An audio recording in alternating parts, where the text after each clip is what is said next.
Hello friends, दिल से Delhi podcast में आपका स्वागत है। आज हमारे साथ है दिल्ली की जानी मानी आर्किटेक्ट श्रुति माहेश्वरी।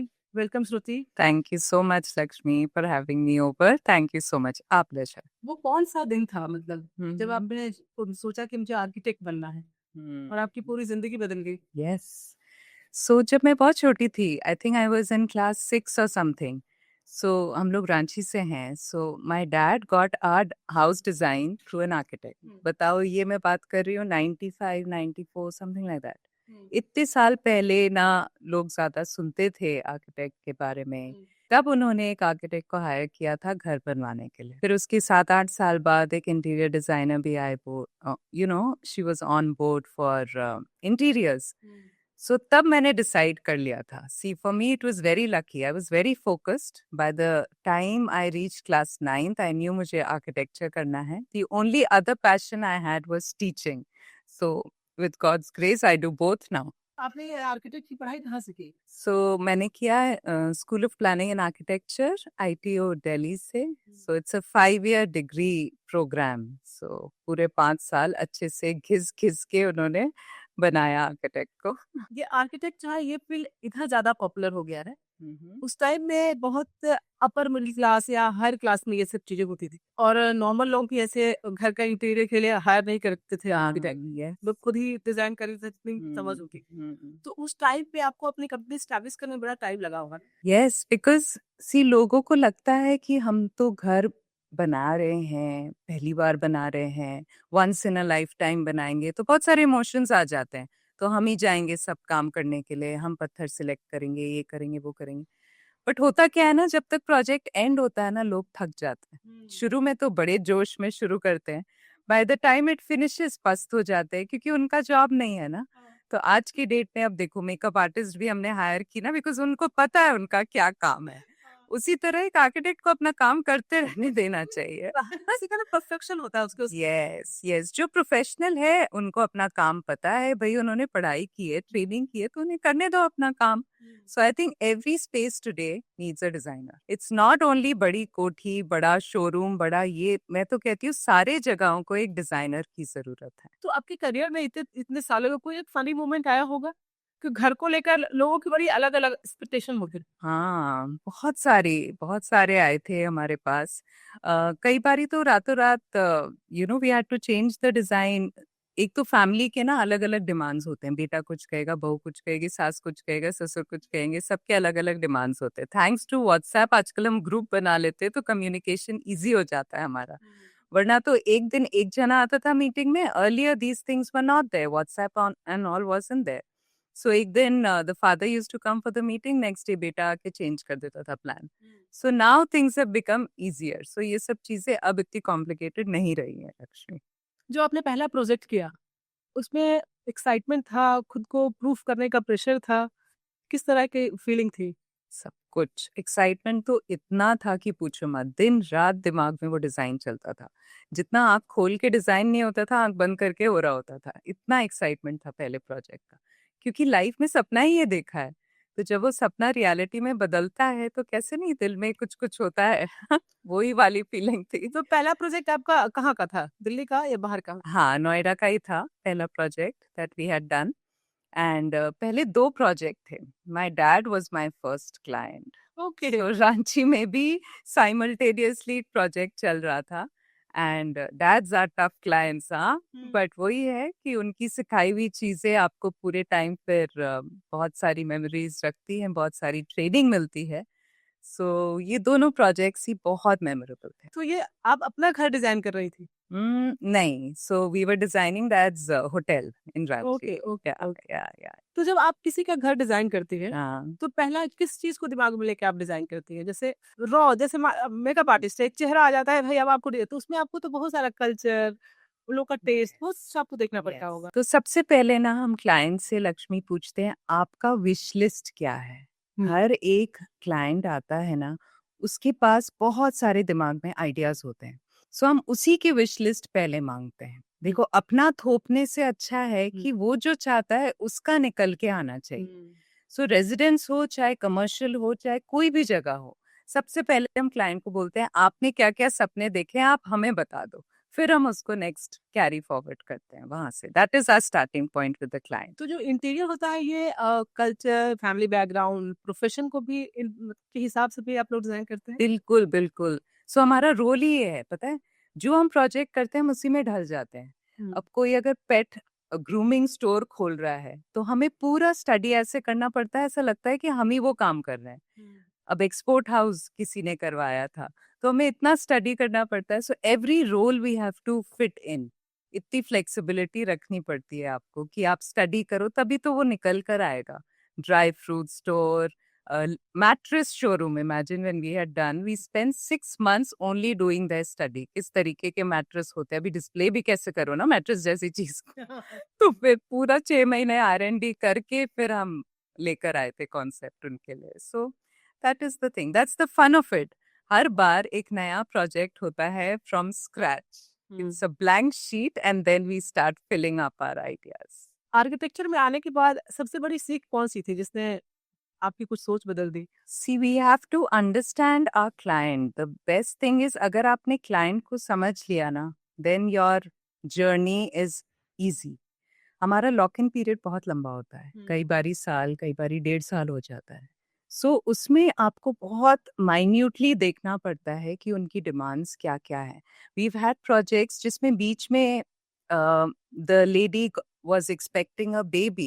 So then आपको वो भी इनकॉर्पोरेट करना पड़ा, you know, within the year. So ये चीजें आप, वही मैंने कहा, आप जितने फ्लेक्सिबल रहोगे ना अपने आप के साथ, उतना इजी रहता है ये जर्नी करना with the client as an architect of the family. So मैं तो यही कहती हूँ that we are the design consultants of the family. Designing में काफी चेंज आ रहा है आजकल.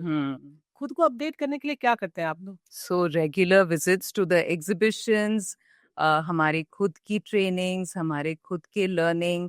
सो हमें सारे टाइम एज अ लर्नर हमें अपने आप को अपग्रेड करना पड़ता है. It's like fashion industry. Trends आते हैं, ट्रेंड्स जाते हैं. ऐसे ही मटेरियल्स आते हैं, मटेरियल्स जाते हैं.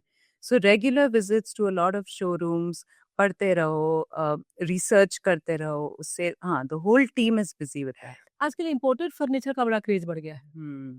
हर किसी को देखिए वो इम्पोर्टेड चीजें. तो आपको क्या लगता है इस तरह से इम्पोर्टेड चीजें आएंगी तो फिर इंडियन जो कारीगर है उनका क्या होगा? इंडिया में ना बहुत अच्छे कारीगर हैं.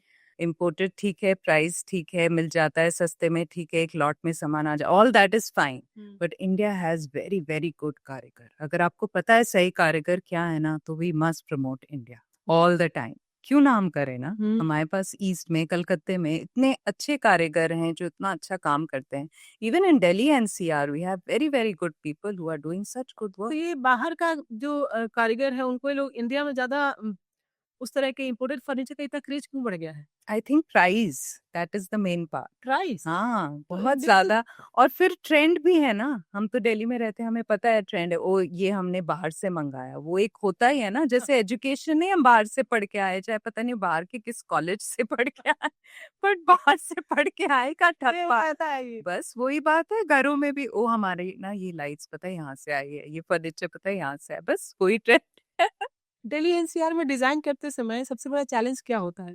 यहाँ का क्लाइमेटिक कंडीशन. कई बारी पोल्यूशन की वजह से रुक जाता है कंस्ट्रक्शन. कितने बार हमने फाइन भरे हैं इसके चक्कर में. जब शुरू शुरू में आदत नहीं होती थी तो बाहर पड़ा रहता था मलबा, वो सीमेंट वेमेंट सब कुछ बाहर रहता था. तो कितने बार हमने फाइन भरे हैं इन सब चीजों को लेकर. काम रुक जाता है. फिर आपका काम शुरू होता होगा गर्मी से. इतना लंबा या सीजनल हो गया है यहाँ पे काम. मैं तो यही कहती हूँ, अब ऑफ सीजन में ना कुछ और करना चाहिए.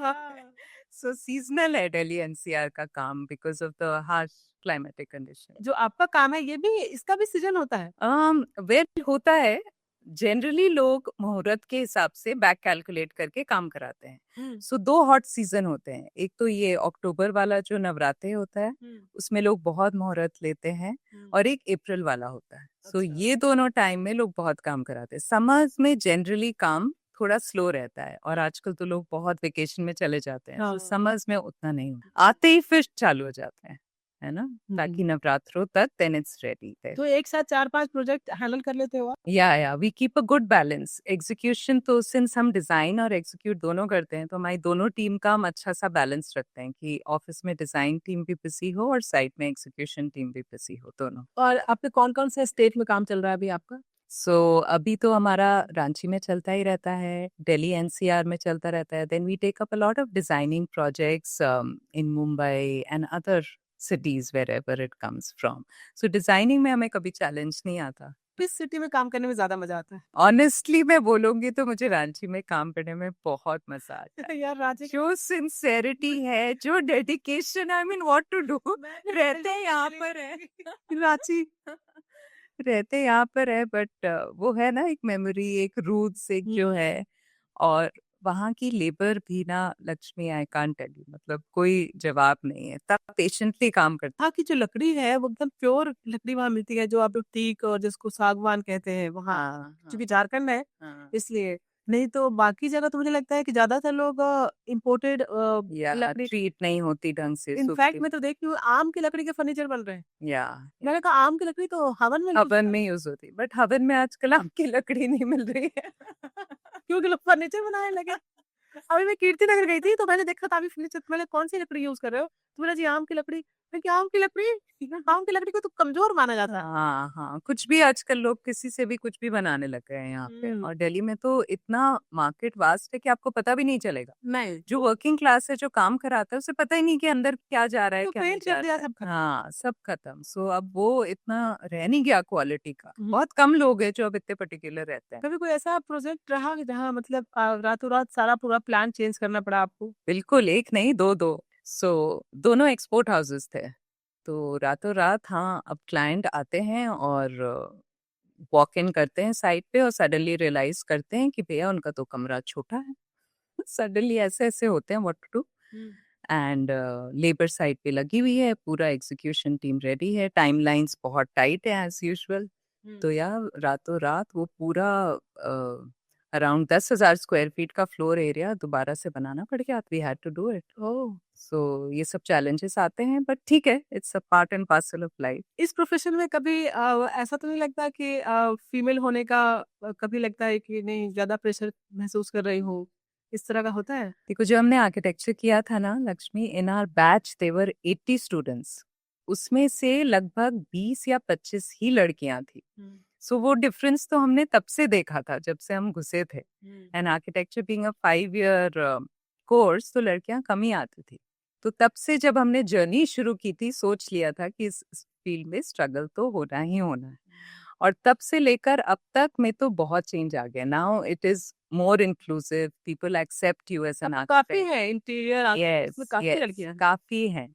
सो अब तो थिंग्स हैव चेंज्ड. तब का टाइम था, शुरुआत में मुश्किलें भी आई थी, बट क्या है कि इट्स अ लर्निंग. आप और टफ से टफर होते जाते हो और देन लाइफ मूव्स ऑन. हमारे टाइम पे भी मतलब मेरे ही फील्ड में जर्नलिज्म है. जर्नलिज्म सिर्फ पूरे बिहार में सिर्फ 9 वुमेन थी जर्नलिज्म में या जब मैं हिंदुस्तान में काम कर रही थी. हाँ. सो जितना टफ होता है उतना नहीं ज्यादा सेटिस्फेक्शन होती है जब आप वो मैं क्रॉस करते हो, इंटरव्यू लेने जाती तो मेरा ही इंटरव्यू लेना शुरू कर है देती ना. कि आप मीडिया में कैसे.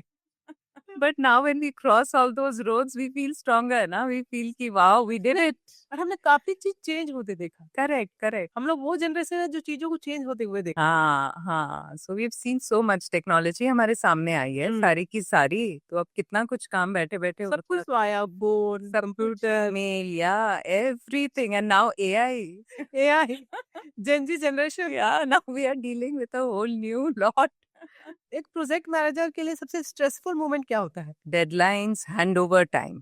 जब हैंडओवर डेट आ जाती है ना आपके सर पे, वो 1 महीना या जो भी 15 दिन, it becomes very very stressful, क्योंकि कुछ ना कुछ चैलेंज रहते ही हैं एंड के फिनिशिंग टाइम पे. तो ये क्लाइंट के साथ तो आप लोगों को डेली डेली की डेली इंटरेक्शन होता होगा. Not necessarily. अगर कई बारी टुवर्ड्स द कंप्लीशन होता है डेली इंटरेक्शन, अदरवाइज तो कुछ टाइम बाद होता है, जब भी विजिट हो चाहे अपडेट हो.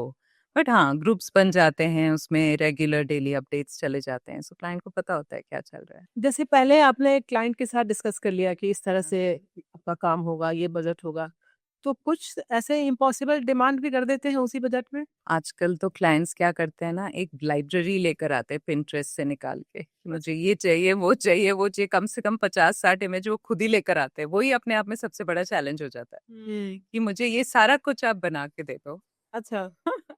फिर उसको समझाना, उसे काउंसल करना, उसे ग्राउंड रियलिटी में लाना, वो सबसे बड़ा टास्क होता है। वही तो, जब से मुझे लगता है कि ये इंस्टाग्राम तो आया है या Pinterest ये सब मुझे लगता है कि काम ज्यादा कॉम्प्लिकेटेड कर दिया है। कॉम्प्लिकेट तो हुआ है बट इजी भी हो गया है। देखो कुछ क्लाइंट्स को क्या होता है ना, पहले जब क्लाइंट्स आते थे हमारे पास वो कहते थे they use to talk in a dream world कि मुझे ऐसा चाहिए वैसा चाहिए। अब क्या है ना, उनके पास होता है रेफरेंस इमेज जिससे वो अपनी बात समझा पाते हैं। हाँ। सो that is the easy part कि हमें उनके मन का समझ आ जाता है what is exactly that they want.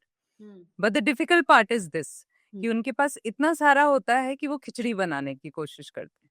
फिर एज अ डिजाइनर तो आप ऐसा करोगे नहीं, फिर उन्हें पूरी काउंसलिंग देनी पड़ती है कि हम ये क्यों करते हैं, क्यों नहीं करते हैं, ऐसा क्यों वैसा क्यों। एक लैंग्वेज होता है, एक तरीका होता है। मैंने देखा है कि कई लोगों के हर रूम का डिजाइन अलग होता है। यस वो किसी से मैच, पहले होता था कि पूरे घर का एक ही यस सेंस होता था, अब सारे चेंज होते हैं। ऐसे आते हैं, बहुत सारे आते हैं। वही तो ये सारा है, पिंटरेस्ट वाले ही सारे हैं जो अलग अलग रूम के अलग अलग पिक्चर्स लेकर आते हैं। मुझे ये रूम ऐसा बना दो, ये रूम वैसा बना दो, सारे। तो बट वही है, उनको एक बार आप समझा दो तो कई समझ जाते, कई नहीं समझते। So we have to let go to do. अच्छा, साइट पे ऐसी कौन सी कॉमन मिस्टेक है जो लोग कभी एक्सेप्ट नहीं करते लेकिन हर जगह होती है? Shortcuts okay. बहुत सारी। लेबर हमारी बाज नहीं आएगी, वो शॉर्टकट पे शॉर्टकट करेगी। क्वालिटी कॉम्प्रोमाइज होता ही होता है। सो उससे हमारा प्रोजेक्ट मैनेजर हमेशा we have to have a very good project manager जो बिल्कुल चौकन्ना है। जैसे हर एक चीज को चेक करना, नहीं करना, जहां आपने चूक करी ना वो शॉर्टकट मारेगा और काम जल्दी फिनिश करेगा। टिपिकल जो एक होता है कॉन्ट्रैक्टर का एटीट्यूड। सो वो एक्सेप्टेबल होना मुश्किल है। और फिर क्लाइंट्स और कॉन्ट्रैक्टर तीनों को एक लाइन में लाना कैसे पॉसिबल होता है, कैसे करते हो manage? Oh, lots of patience. हाँ। Lots of patience is required. काफी टाइम हमें ये लगता है कि हम एज एन आर्किटेक्ट डिजाइन कर रहे हैं या काउंसलिंग कर रहे हैं। कभी क्लाइंट को समझा रहे हैं, कभी लेबर को समझा रहे हैं, कभी अपनी टीम को समझा रहे हैं। कई बार हमें यही करना पड़ता है, बट एक बार सेट हो जाए फिर आगे की जर्नी इजी होती है। इसीलिए we have to keep telling them कि देखो ये पॉसिबल है, ये नहीं पॉसिबल है। वर्कर रिपीट वर्क कर रहा है बट स्टिल उसको गाइड करना पड़ता है, कांस्टेंट गाइडेंस। अच्छा, लीडरशिप का कौन सा ऐसा लेसन है जो किताब में नहीं पढ़ाया जाता लेकिन आप लोग साइट पे सीखते हो? आई थिंक सबको बांध कर रखना, सबका मोटिवेशन हाई रखना, क्योंकि ऐसे अप्स एंड डाउन्स आते हैं महीनों में, सालों में, एक प्रोजेक्ट में। जब कई बारी क्लाइंट बिगड़ जाता है या एज एन आर्किटेक्ट ओनली कई बारी डिजाइन फॉलो नहीं होते हैं। सो एक टीम जब मोटिवेटेड होती है ना, कुछ एक फैक्टर होता है जो ड्राइव करता है प्रोजेक्ट को, तब काम बहुत अच्छा निकल कर आता है और लोग भी बड़े एंथुजियाज्म होते हैं। It's all about enthusiasm in a project. अगर वो मेंटेन्ड है, आपकी डिजाइन टीम, आपकी साइट टीम और क्लाइंट के साथ, everything is a cakewalk. ऐसा कभी कोई प्रोजेक्ट रहा जो आपको इमोशनली टच किया? यस। सो हमारा सेवा प्रोजेक्ट था। So we were designing Art of Living Temple of Knowledge in Ranchi. Okay. So that has been our biggest emotional moment जब हमने वो प्रोजेक्ट की प्रेजेंटेशन गुरुदेव श्री श्री रविशंकर को खुद दी थी जब वो रांची विजिट किए थे last. So I think that is, और एक साल हमने काम किया उस प्रोजेक्ट में। So it was a very very big moment for us that time. और कितना लकी है आपको कि श्री श्री रविशंकर ऐसा मौका काम मिला। करने का मौका मिला। Yes yes, thanks to my mother. She told us कि मैं चाहती हूँ कि you take it up as a seva project and do it. तो तब हमने रियलाइज नहीं हुआ था, हम तो कर ही रहे थे। बट जब एक्चुअली सामने बैठकर उनको जब प्रेजेंटेशन दिया ना, तब समझ आया कि ये मोमेंट कितना स्पेशल है। तो उन्होंने कुछ ऐड किया? यस। हाँ। So oho, he is a master of all. उन्होंने कम से कम 20 पेज का प्रेजेंटेशन आई थिंक 5 मिनट्स में पूरा इनसाइड आउट स्टडी कर लिया। He being him, he knows everything. और एक चीज उन्होंने ऐड किया था, मेडिटेशन रूम जो है उसके रूफ पे उन्हें कलश चाहिए था। सो ही सेड बस तुम वो ऐड कर लो, बाकी सब okay. So approved by him. मतलब इतना परफेक्ट आपका काम, गुरु तो जो है एक बार में ही। ओहो, it's all his grace only जिससे ये सारा काम हुआ था। So it was a blessing seriously. वो तो तो आप गुरुदेव से कब से जुड़ी हुई है? लगभग 30 साल हो गए अब तो। When I was in school then I did my first programme. तो जब से आप गुरुदेव जी से जो क्या चेंज फील करती हैं, आप क्या महसूस? बहुत चेंजेस। आई थिंक मैं लाइफ के इतने चैलेंजेस झेल ही नहीं पाती अगर मैं इस पाथ पे नहीं होती तो। ये सारा कुछ अप्स एंड डाउन सबके लाइफ में होता है, मुझसे ऐसा ऐसा कोई नहीं है जिसके लाइफ में अप्स एंड डाउन्स नहीं है। But it is all because of that कि we pull apart and here we are sitting in front of each other and discussing about it. ये जो आपका फील्ड है आर्किटेक्चर में, आपको जिंदगी में सबसे बड़ा ट्रूथ क्या सिखाया है? सबसे बड़ा ट्रूथ मेरे लिए तो यही है कि अपना काम सिंसियरली करते जाओ, हार्ड वर्क रखो अपना, and result will always be good only, what ever it is will be for your good. बस अपना काम करते जाना है, बहुत ज्यादा उसके बारे में नहीं सोचो कि ये करूं ये नहीं करूं. Just keep doing and keep moving around. अगर आपको आइकॉनिक जगह डिजाइन करने का मौका मिले तो दिल्ली में आप क्या बदलेंगे? बहुत सारी जगह हैं, बट सबसे एसेंशियल क्या है ना लक्ष्मी, दिल्ली में एक वाटर फ्रंट होते हुए भी हम उसे एंजॉय नहीं करते. आई थिंक ये जो हमारा यमुना रिवर फ्रंट है, हर एक शहर में आप देख लो जहाँ पे भी एक वाटर बॉडी है उसके अराउंड कितना हैपनिंग जगह होती है. और हमारे दिल्ली में आप देख लो होते हुए भी हम क्या कर रहे होते हैं वहाँ पे, कुछ नहीं. अभी तो चलिए यमुना की सफाई हो रही है कम से कम. हाँ, तो एक वाटर फ्रंट डेवलप करना इज लाइक अ ड्रीम. वहां पे अगर कुछ हो जाए और ऐसा कुछ मौका मिल जाए, सो या आई वुड लव सही टू. हर शहर में है, हर शहर में, दिल्ली में नहीं है. या जहाँ पे भी वाटर फ्रंट है कुछ ना कुछ उसके अराउंड एक्टिविटी होती रहती है. आप देखो हमारे सारे सिविलाइजेशंस वाटर फ्रंट पे आए हुए हैं, बट समहाउ दिल्ली में होते हुए भी हमने डेवलप नहीं किया हुआ नहीं इसको. किया. खाली वो. और इनफैक्ट यमुना इतना पॉपुलर और कल्चर से जुड़ा हुआ है, हाँ, तब भी इसको डेवलप नहीं किया. Correct correct. तो बहुत स्कोप है इसको करने का, and thankfully the current government is looking at it. So let's cross our fingers कि बहुत जल्दी कुछ हो जाएगा इसका. इसलिए अभी पिछले एपिसोड में हमने यमुना पुत्र को बुलाया था, जिन्होंने सबसे पहले यमुना की सफाई का काम शुरू किया था. उसके बाद गवर्नमेंट की नजर पड़ी. हाँ. वो हमारे पॉडकास्ट में पिछली बार आए थे. नहीं नहीं, it's a very good thing to do. अगर हो जाए तो बहुत अच्छा रहेगा. मैं अच्छा, क्लाइंट में बिगेस्ट रेड फ्लैग क्या होता है? जो क्लाइंट डिजाइन को, उसके प्रोसेस को अगर वैल्यू ना करे ना, so then it becomes a little difficult to deal with him. एक डिजाइन को एज अ कंसल्टेंट जो क्लाइंट्स वैल्यू करते हैं वो ही सक्सेसफुली अपना प्रोजेक्ट कंप्लीट करवा पाते हैं. So for us that is the biggest red flag. वो शुरू में पता चल जाता है कि हाँ उनकी तो बातों से. ऐसे क्लाइंट छोड़े हैं आपने? Yes yes, we had to let go. We had to let go. अच्छा, डिजाइन का सबसे बड़ा मिथ क्या है? यही कि हर चीज अच्छी लगनी चाहिए, बस अच्छी लगने के लिए है और फंक्शन नहीं करती. ऐसा नहीं है. We believe in form follows function. So अच्छी लगनी भी चाहिए और उसकी फंक्शनैलिटी भी परफेक्ट होनी चाहिए, वरना सजा के शोपीस की तरह घर पे कोई रहना है हमको. अच्छा, अभी डिजाइनिंग में इतना कुछ चेंज हो रहा है, आने वाले 2026 में क्या लगता है क्या चेंजेस आएंगे? A lot of technology is going to come into design. Lot of interactive things. AI आपको पता ही आ गया है. Smart homes, showrooms, कुछ भी commercial space, anything will have a lot of technology in it. As far as the look and feel, I will say dark bold colors are not in any longer.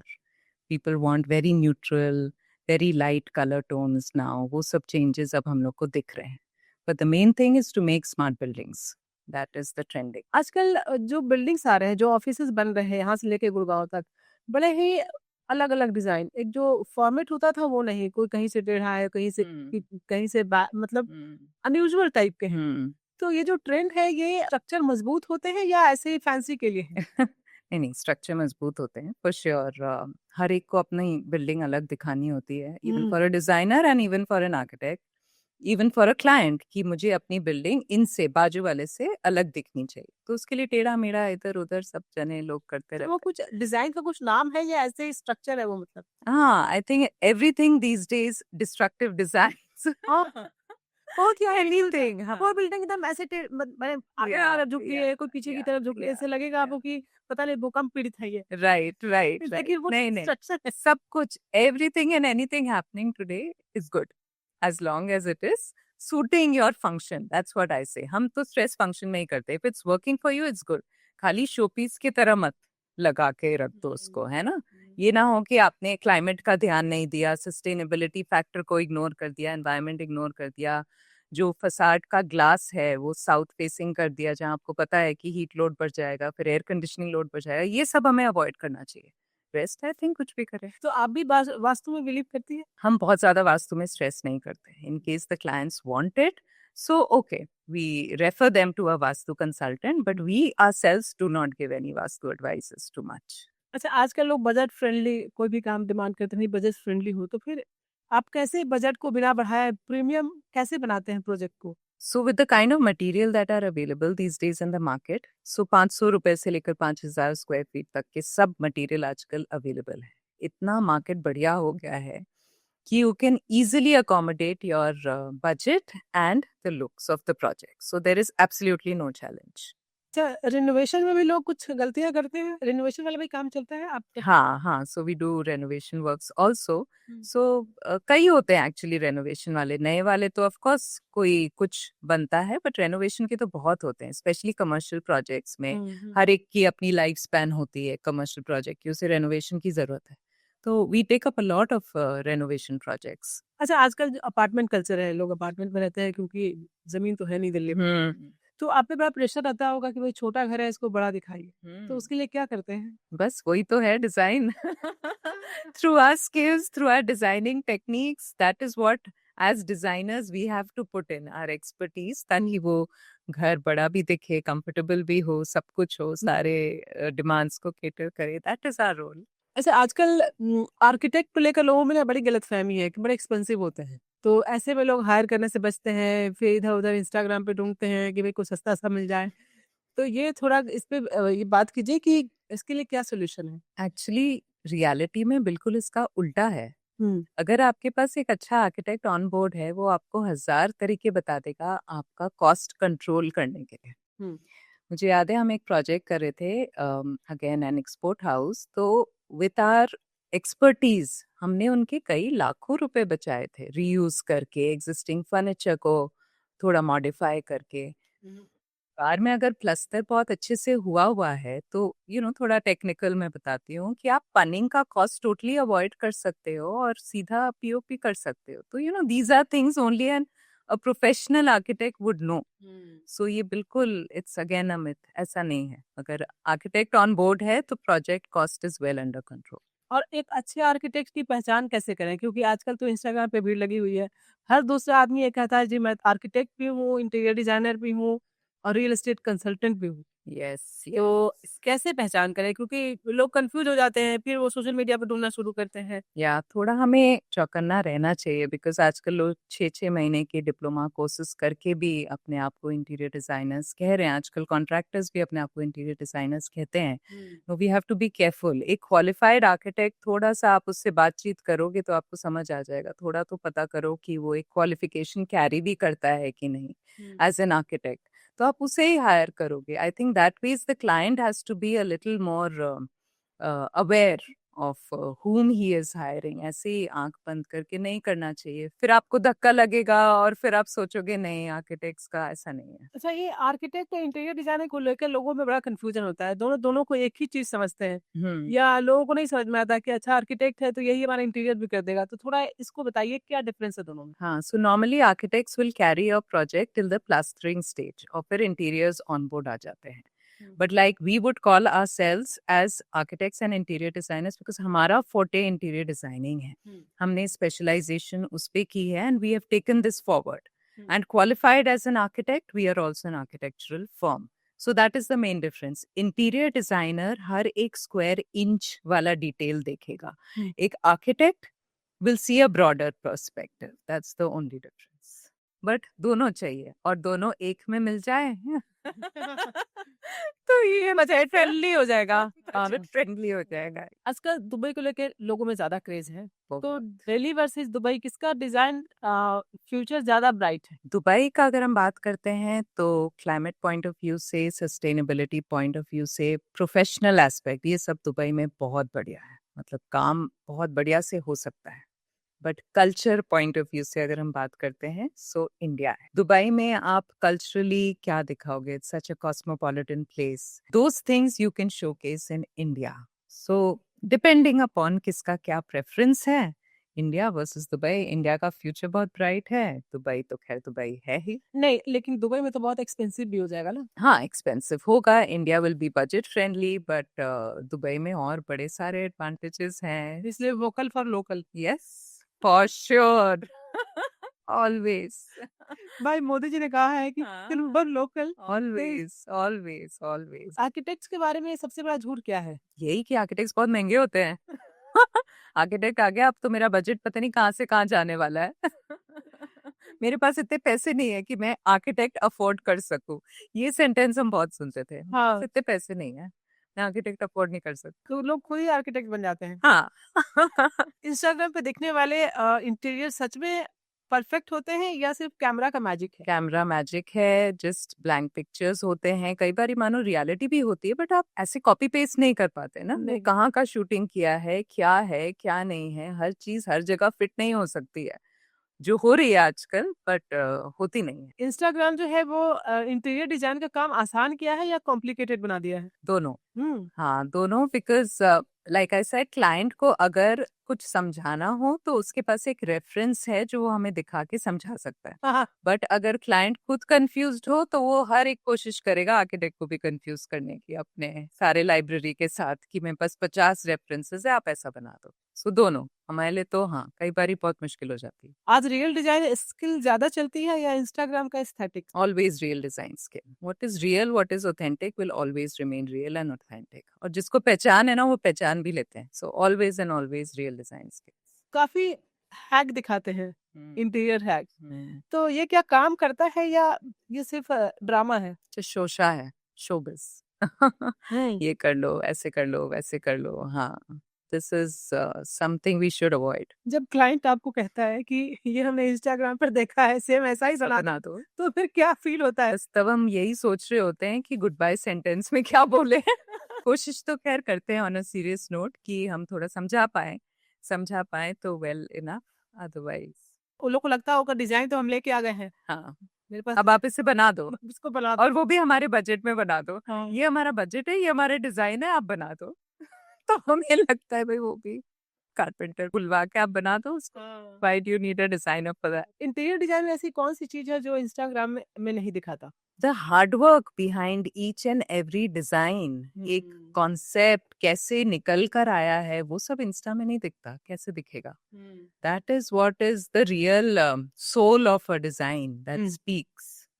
सो वो आपको तभी दिखेगा जब आप Insta से बाहर निकलते हो। एक्चुअली कितने इंटीरियर वाले हैं फोटोशूट करवाते हैं, लेकिन कहते हैं, यार वो चीज नहीं निकल के आ रहा है फोटोशूट में जितनी मेहनत हमने की है। मैं कई बार देखा है मेहनत ना प्रोसेस में है, वो नहीं दिखती, बस खाली एंड रिजल्ट आपने दिखा दिया। और वो तो चलो thanks to our camera experts, वो तो अच्छा लगता ही है फॉर श्योर। कुछ फ्लॉ भी हो तो अच्छा लग ही जाता है, बट प्रोसेस जो एक जर्नी होती है उसको पहुंचने की, that is the real story. तो क्या इंस्टाग्राम ने लोगों की एक्सपेक्टेशन बढ़ा दी है या डिजाइनर की क्रिएटिविटी? लोगों की एक्सपेक्टेशन तो कहाँ पहुंचा दी है, सोचो ही मत। मतलब बिल्कुल ही हर चीज परफेक्ट चाहिए। But very interesting, I would like to mention, कुछ क्लाइंट्स पता है ऐसे भी आते हैं जो कहते हैं कि हमें जो इंस्टाग्राम में दिखता है ना वो नहीं चाहिए, हमें इतना परफेक्शन नहीं चाहिए। हम अगर घर चाह रहे हैं तो घर घर की तरह दिखना चाहिए, होटल की तरह नहीं। सो ऐसे भी लोग हैं, अभी भी हैं ऐसे लोग। तो या बट इंस्टाग्राम इज समथिंग जिससे आप कुछ नहीं कर सकते, वो है तो है, might as well take the positives out of it and keep moving. अच्छा, इंस्टाग्राम पे आजकल बड़े अलग अलग कलर्स दिखाया जाता है दीवारों के, तो आपको लगता है कि ये टिकते हैं? आजकल तो ट्रेंड भी नहीं है इतने रंग बिरंगे कलर्स ऑन द वॉल का, सो अब तो ट्रेंड भी बदल गया है। पहले थे, एक जमाने में थे, टिकते तो हैं, वो तो क्वालिटी पे डिपेंड करता है कि किस टाइप का लगाया है, बट टिकने में कोई इश्यू नहीं है। बट हाँ, कोई भी चीज आई एम टेलिंग यू जो ट्रेंडिंग है, जरूरी नहीं है कि आपके टेस्ट पर्सनैलिटी को सूट करती है। So you should think about that rather than simply copy paste. तो कभी आपको ऐसे लोग भी मिले हैं, घर के 4 मेंबर हैं, चारों का टेस्ट अलग है? अधिकतर ऐसे ही मिलते हैं। तो कैसे डील करते हो आप? सबको पहले एक ग्रुप में लाना पड़ता है, एक व्हाट्सएप ग्रुप में, एंड देन सबके लिए कुछ कुछ कुछ कुछ दे दो जो सबके टेस्ट को सूट करे। You have to keep everybody happy in a nutshell. किसी का कुछ होगा, किसी का कुछ होगा, सो सबके टेस्ट को थोड़ा थोड़ा केटर कर दो, इंक्लूडिंग एज अ डिजाइनर आपको उन सबको ब्लेंड करना पड़ता है। So that is how we have sailed through so far. आजकल डिजाइन वायरल होती है या आर्किटेक्चर? डिजाइंस ऑलवेज, हाँ, डिजाइंस आर मोर वायरल। क्योंकि आर्किटेक्चर तो वो स्टार्ट वाला प्रोसेस है, यस, उसमें आप क्या दिखाओगे? या ऑल द हार्ड वर्क, वही मैं कह रही हूँ, hard work never shows so much. जो दिखता है वो इज द एंड प्रोडक्ट। आप श्री श्री रविशंकर जी की आर्ट ऑफ लिविंग की वॉलंटियर टीचर हैं। यस। तो इस तेज रफ्तार जिंदगी में असली सुकून कहाँ मिलता है? खुद के साथ, इधर उधर नहीं। कई लोग वेकेशंस में जाते हैं, मुझे सुकून चाहिए, इधर जाएंगे, पहाड़ों में जाएंगे, बीच में जाएंगे, कहाँ कहाँ नहीं लोग भटकते हैं। बट अपने साथ ही है सारा सुकून। वो जब रियलाइजेशन आ जाता है तो आप कितने पैसे बचा सकते हो। The real self. या गुरुजी का कोई एक मंत्र बताइए लाइफ में शांति बना रहे इसके लिए। सो गुरुदेव ऑलवेज सेज, चाहे लाइफ में कुछ भी हो जाए, अपना माइंड का बैलेंस नहीं खोना चाहिए, योर मेंटल स्टेट। कहते हैं कोई भी जीवन में ऐसी चीज वर्थ नहीं है जो आपका मेंटल बैलेंस खोने पे आपको मजबूर कर दे। ऐसी कोई भी चीज हो ही नहीं सकती। सुख चाहे कुछ भी हो जाए, he says save your mind. That is the मंत्र आई हैव फॉलोड। वो सुकून आपके चेहरे पे दिख रहा है। हाँ। मैं मतलब श्री श्री जी के आप थर्ड हैं, उनके शिष्य जो यहाँ आए हैं, मैं आप तीसरी हो। इसके पहले मैंने शुरू ही की है, जो उनके शिष्य हैं फर्स्ट एपिसोड उन्हीं के साथ किया था। Grace is flowing on you through different channels. Shri Shri ji का मैं आज से 10 साल पहले मैंने इंटरव्यू किया था। See that is Dainik Bhaskar Bhopal में आए थे, तब मैंने किया था। एक्चुअली एक ऑरा तो है, वो लगता है कि मतलब बहुत सुकून शांति, कोई उनसे मिलने के बाद आपको आपको फील होने लगेगा। इन्फेक्शियस है उनका और हाँ। कितना जैसे वो है वैसे ही सब कुछ आसपास हो जाता है। मैंने देखा था वहाँ करीब 150-200 लोग होंगे और इतने लोग मुग्ध हो गए थे कि सब कुछ में रो रहे थे। या बिल्कुल सही कह रहे हो आप, ऐसा ही है उनका बिल्कुल पर्सनालिटी। अच्छा, क्या वाकई में 1 मिनट में तनाव कम किया जा सकता है? 1 मिनट में तो मैगी भी नहीं बनती, तो थोड़ा और टाइम तो चाहिए हमें कम से कम 5-10 मैं दिखाते में ऐसे करो 1 मिनट में रील कम हो जाएगा, ऐसे करो थकान कम हो जाता नहीं, ऐसे ये उंगली दबाओ, ऐसे घुमाओ। थोड़ा टाइम अपने आप को दो, हर रोज दो, तो डेफिनेटली खत्म हो जाएगा। कम भी नहीं, खत्म हो जाता है तनाव फॉर श्योर। अच्छा, क्या खुशी एक कला है या जन्म से आती है? जन्म से ही हम खुश होते हैं। एक बच्चे को देखा है आपने? हाँ। एक बच्चा कैसे हमेशा खिलखिलाता रहता है, कभी नाराज भी होगा, कभी दुखी होगा, उसकी आंखों से आंसू बहेंगे एंड विद इन सेकेंड्स ही रिवाइव्स और हंसने लगता है। बच्चे ही प्योर रूप हैं खुशी का, प्यार का, कुछ भी कह लो। बाद में जिंदगी के थपेड़ों में Yes. दुखी हो जाते। फिर आप अपनी लाइफ को कॉम्प्लिकेट करना शुरू करते हो, सब चीजें इकट्ठा करना शुरू करते हो और फिर उसी जाल में फंस जाते हो। सो बचपना तो इज सिंपल, मतलब जैसे दिल तो बच्चा है जी, हमेशा रहना चाहिए, हमेशा रहना चाहिए। हम दोनों में दिख रहा है। नेचुरली। जैसे आर्ट ऑफ लिविंग से तो आप जुड़ी हुई हैं काफी लंबे टाइम से और टीचर भी हैं। आर्ट ऑफ लिविंग की कौन सी ऐसी तकनीक है जिसने लाखों लोगों की जिंदगी बदल दी है? सुदर्शन क्रिया, मतलब लोगों की बीमारियां, मेंटल ये वो, प्रिजनर्स, जेल प्रोग्राम्स जो इतने सारे होते हैं, जो परिवर्तन आपको देखने को मिलते हैं जब आप प्रिजनर्स का इंटरव्यू लेते हो, जब हम कोर्सेज लेते हैं, लोग इतना बदल गए हैं कि इट इज अनबिलीवेबल। तो सुदर्शन क्रिया में क्या होता है? Simple breathing technique. ओके। कुछ आपको ऐसा चाहिए नहीं, जैसे हम जिम जाते तो हमें कितनी सारी चीजें चाहिए होती है, हाँ। बट सुदर्शन क्रिया देखो ना, कमाल इसका क्या है कि खाली आपकी ब्रीदिंग टेक्निक है और जो आपके पास हमेशा रहती है। अभी हम दोनों बैठे हैं, हम दोनों क्या एफर्टलेसली कर रहे हैं, सांस ही तो ले रहे हैं, हाँ। जिसकी हम वैल्यू नहीं करते आधे टाइम पे। हाँ, तो किसी ने कहा है ना कि हम लोग सांस लेना भी भूल गए कि सही से सांस कैसे लिया जाता। तो बस एक वो सांस लेने की सही क्रिया है जिसको सुदर्शन क्रिया कहते हैं, और जो कितना परिवर्तन ला सकती है आपके अंदर एंड इवेंचुअली आपके आसपास और लोगों में भी उसका प्रभाव महसूस होता है। तो ये आर्ट ऑफ लिविंग का कोर्स कैसे किया जाता है? वर्कशॉप्स होते हैं हमारे, अभी नेक्स्ट अपकमिंग वर्कशॉप भी आ रहा है 18th to 21st December। 21st December is world meditation day. Okay. So it's a 3 hour 3 day workshop जो हम करते हैं। उसमें काफी सारी ब्रीदिंग टेक्निक सिखाते हैं, प्राणायाम सिखाते हैं, गेम्स होते हैं, we interact. It's a fun workshop. ये दिल्ली में है? हाँ। तो मतलब आपका ये कहना है कि बिना दवाइयों को भी हम लोग चिंता को नियंत्रित कर सकते हैं? डेफिनेटली। दवाइयां तो बंद हो जाती है कितने लोगों की। कोर्स करते करते ही हमने देखा था आजकल यंग स्टूडेंट्स डिप्रेसिव मेडिसिन लेने लग गए हैं, उनकी वो मेडिसिन छूट गई हैं, हमारे सामने ही ये देखा है। ये सब आ गया। Yes yes, at a very young age वो सब तो इज लाइक ऐसे खत्म हो जाता है। ओवर थिंकिंग को कैसे रोका जाए? सी, ज्यादा टाइम हमारे माइंड का ना क्या टेंडेंसी होता है लक्ष्मी, ओवर थिंकिंग माने क्या, आप क्या सोच रहे हो? या तो आपका दिमाग पास्ट के इंसिडेंट्स के बारे में सोचता है ज्यादा टाइम, या फ्यूचर के बारे में। जब आप पास्ट के बारे में सोचते हो तो आपके दिमाग में काफी रिग्रेट्स आएंगे, गिल्ट आएंगे, कुछ अच्छे मोमेंट्स आएंगे। जब आप फ्यूचर के बारे में सोचोगे एंजाइटी आएगी, फियर आएगी, मेरा करियर, मेरे बच्चे, मेरा ये, मेरा वो, ऐसी चीजें आएंगी। But whenever you are in the present moment you are always happy, and present moment ही ऐसे आ जाता है जब आप मेडिटेशन करते हो। वैसे भी कहते हैं कि अगर आपका प्रेजेंट ठीक है तो फ्यूचर ठीक होगा ही। या मतलब उसके बारे में वरी करके वैसे भी कुछ नहीं होने वाला नहीं है। होगा। अभी अगर हम बैठ के यहाँ वरी करेंगे तो क्या हो जाएगा उसके बारे में। हाँ, आप प्लानिंग कर सकते हैं। Yes, planning is essential, but उसके बारे में वो फीवरिशनेस हो जाए और एंजाइटी हो जाए, नॉट वर्थ इट। कहते हैं चिंता कीजिए मत, चिंतित मत रहिए। Yes yes, planning is good, planning तो करनी भी चाहिए। तो क्या मेडिटेशन सच में दिमाग को बदल सकता है? बहुत ज्यादा बदल सकता है मेडिटेशन दिमाग को। It is like not a luxury anymore, it is a necessity. जैसे हम हर रोज सुबह उठ के ब्रश करते हैं ना, डेंटल हाइजीन के लिए नहीं, अब तो रात को ही करते रात में भी करते, वैसे ही हम मेंटल हाइजीन के लिए क्या करते हैं, और क्यों हमें लगता है कि मेंटल हाइजीन जरूरी नहीं है। इतना कुछ जो हम दिन भर में गार्बेज इकट्ठा कर रहे हैं अपने अंदर, उसका क्या हो रहा है, कहाँ फेंक रहे हैं हम उसको, सब इकट्ठा ही तो कर रहे हैं। उसके लिए मेडिटेशन जरूरी है, और कोई टेक्निक है ही नहीं, there is no other technique. मतलब मेडिटेशन हुआ आपका mind food. Yes, for the mind, for the soul, for your very being. और when your mind is healthy, कहते हैं it carries a weak body also. But if your mind is weak, एक healthy body को भी आप carry नहीं कर पाओगे। इतना power है mind के अंदर। So that is something जो हमने tap नहीं किया इतने सालों में। वो मेडिटेशन वाला ग्लो दिख रहा है आपके चेहरे पे।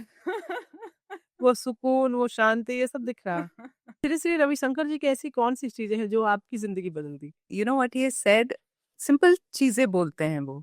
कहते हैं कि आपके जीवन में जब कोई बहुत बड़ा चैलेंज आए, जो कि मेरे जीवन में भी आया था, सो सबसे आसान तरीका है निकलने का, आप दूसरों के जीवन को सुधारना शुरू कर दो।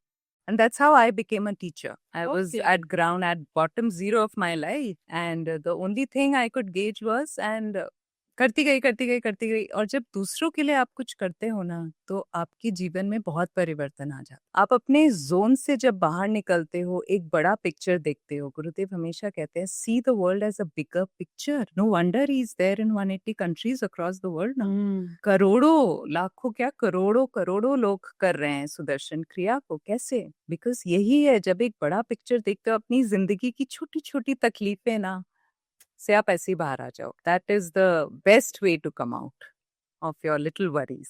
आर्ट ऑफ लिविंग में ये भी बताया जाता है कि आजकल बहुत ज्यादा नेगेटिविटी है, तो उससे कैसे बचा जाए? सो नेगेटिविटी के बारे में सोचना ही क्यों?